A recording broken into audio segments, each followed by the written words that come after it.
Hello, my name is Amber Taylor, and today I would like to discuss a little bit about Edgar Degas and one of his paintings, which I'll get into in a little bit.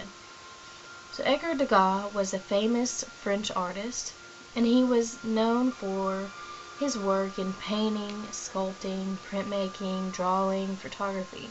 He definitely had a talent for all of the arts.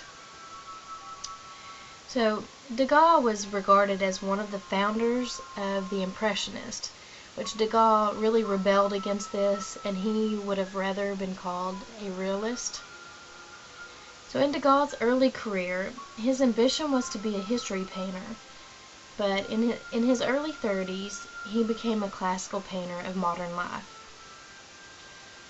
Degas became interested in photography. And I found this interesting because he used lamplight to light his subject, which was his friends mainly, and then he got into where he photographed dancers and nudes. And he used some of these images as references for his drawings and his paintings. And Degas began to paint the dancers in the late 1870s. And one of the reasons why Degas decided to paint the dancers was because they were easy to sell. And at this point in his life, Degas needed the money because his brother's debt had left their family bankrupt. And so at this point, Degas' painting technique changed from a dark palette to the use of vivid colors and bold brushstrokes.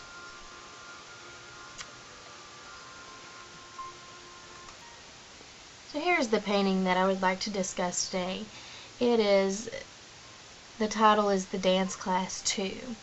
And I was saying earlier, Degas was fascinated with movement, and including the movement of the viewer's eyes, which, as you can see in this painting, that almost every single one of these dancers are moving in some way. They have their body language is as if they were actually moving, which is why I enjoyed this painting so much, because it feels so real.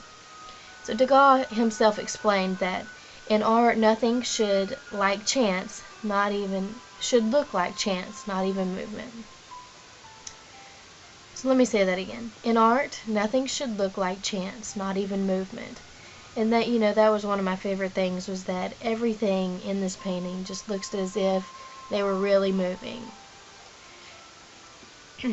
So now the subject of this painting, to me, it represents, real life in a dance studio, and it shows the dancers practicing with their teacher.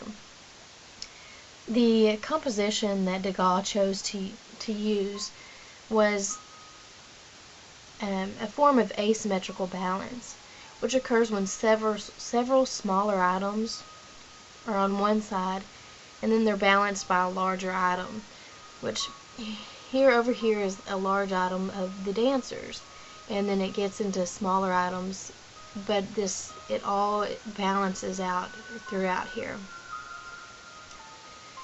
And I also, the process that Degas used, as I said earlier, he used the photographs and took pictures of dancers, and I think he incorporated that in all of his dance pictures, all of his dance paintings.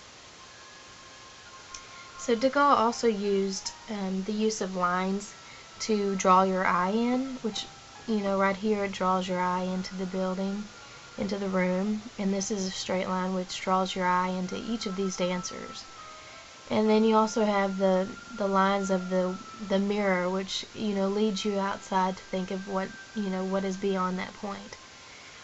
And I also found it interesting that Degas used red just in sections. He used it here, which draws your eye to these dancers, and here, which leads you to the instructor, and then here, which pulls your eye to the viewers, or the chauffeurs up here. So each of these make your eye follow into what Degas was trying to explain. I really enjoyed this image, and I hope you guys do too. Thank you.